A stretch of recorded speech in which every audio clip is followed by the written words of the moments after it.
Thank you very much. Good afternoon again, ladies and gentlemen. I want to first start by introducing other members of the delegation from Sierra Leone. I have Madame Edlin Elba, who's representing the private sector and also part of Tibet Coalition. I have Mr. Samuel Momo, who's within the Ministry of Finance. So just before we came, the ministry gave their budget presentation to the Ministry of Finance, where we advocated for more funds to Tibet. So Mr. Momo considered this as another advocacy platform for more allocation to Tibet. And we also have Dr. Muklash Rahman from the World Bank country team, who's been very, very supportive of us. So I just want to start off by giving you a brief context on education in terms of the statistics.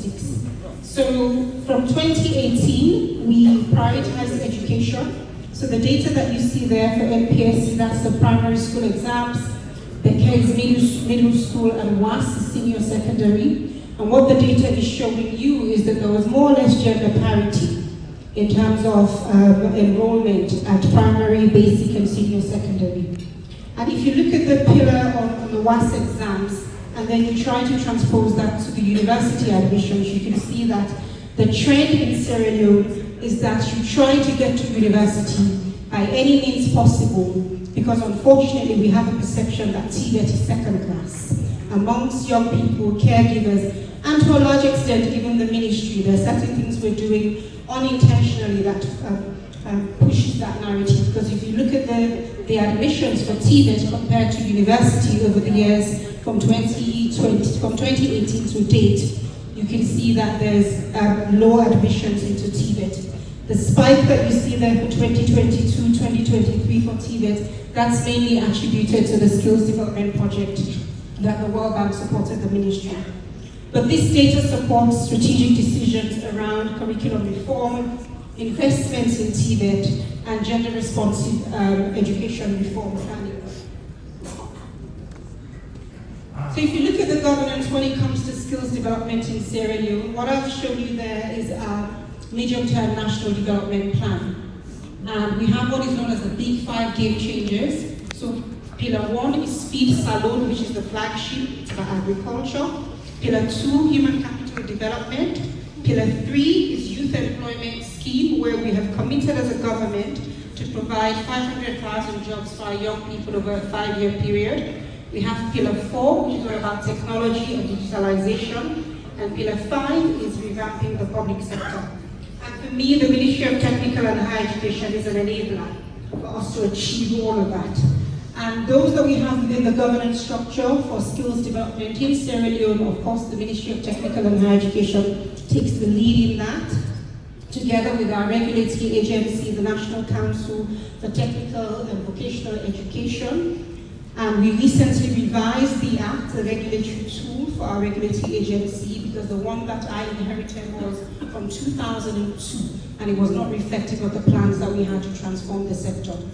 And then we have the Ministry of Youth Affairs, and then I could list the other ministries, but there are other ministries, departments, and agencies that are relevant. The Ministry of Basic and Senior Secondary, it has to give us the foundation that we build upon. We have the Ministry of Gender, the Ministry of Social Welfare, the Ministry of Agriculture, and so on. Employers also are involved, mainly in in-service training, of course, development partners and NGOs.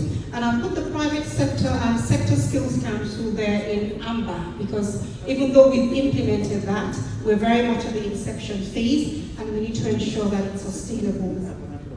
Foundational skills, in terms of skills development overview, we have the Ministry of Basic and Senior Secondary Education, and then we have informal and formal training, usually public and private and Tibet institutions. In terms of policies that we have the National Tibet Policy, which has 6 thematic areas. We also have a policy for dual apprenticeship, and also a policy for quality management to support implementation of the dual apprenticeship policy. In terms of our economic and employment structure, if you look at the figure, agriculture, fisheries, and forestry contributes the most in terms of employment. That's both formal and informal, so 60%. We have the service sector, so tourism, hospitality, and so on. And then 5%, that's the mining sector. So the mining sector is something that is quite booming in Sierra Leone, but if you look at the technical staff, you have mainly external players for now, but we're hoping that that narrative will change. And how do they contribute to our GDP? Service sector contributes 30%, agriculture 25%, and the service sector 45%. So these are all linked to our growth sectors, which are defined in our medium national development plan.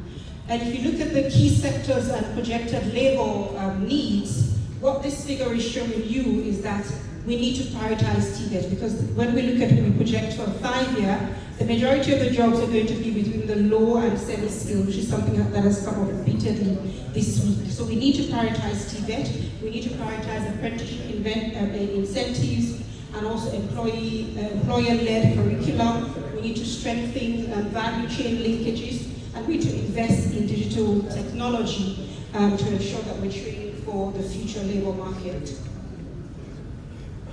I'm going to skip this in the interest of time, but this is a basic diagnostics of our TVET space, and it shows that there's more room for improvement. A lot has been invested into that space, but there's a lot more that we need to do. I have skipped through the slides that the other countries have presented because a lot of the challenges that came up, they do cut across. So what I'm trying to present here are the plans that we have to transform Sierra Leone technical education space. And it's centered around financing, sustainability, data and digital transformation, skills and employability, policy and governance. And we have 3 thematic areas: changing the perception of TVET, the quality of TVET, and the relevance. The perception, we recently conducted a perception survey to talk to the young people, their caregivers, to find out what exactly are their views on TVET education, because we want to develop programs that will serve them and ensure that their voices are central to that.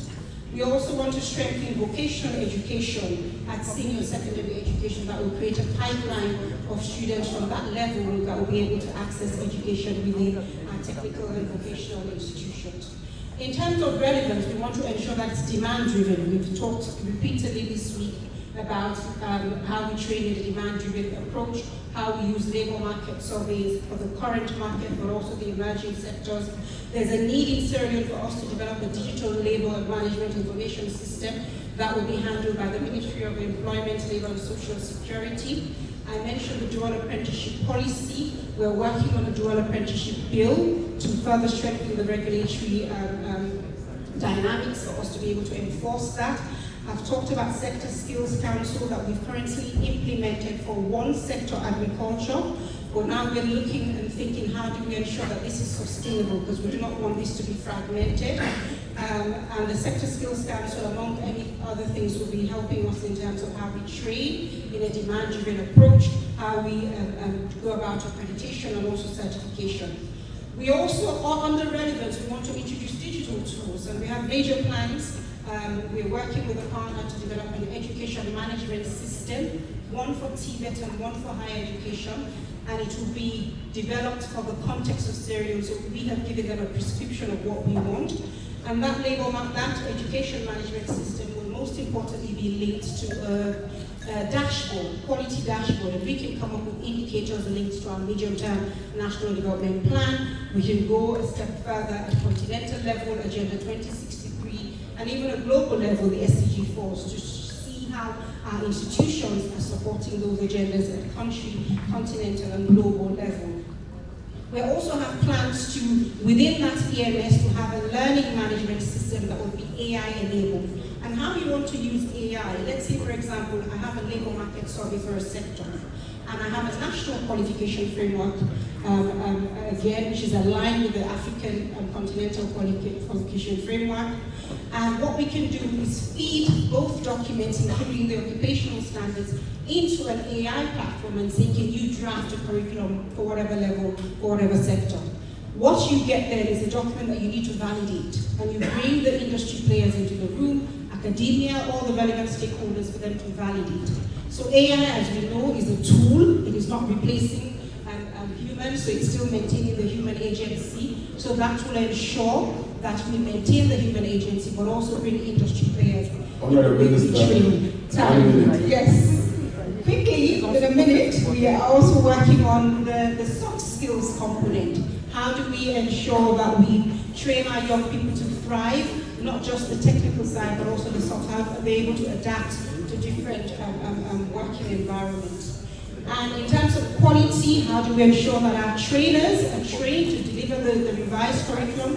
How do they have the digital skills to be able to deliver the digital content learning? How do we harmonize our national qualification framework? How do we create the enabling environment in terms of equipment? TVET is very much about hands-on skills training, and we have our regulatory agency, and we have the quality management policy as well, which will help us to monitor and give us the data to inform where we go about in terms of targeted interventions. I'll stop there for now. Thank you. Thank you so much, Honorable Minister. We are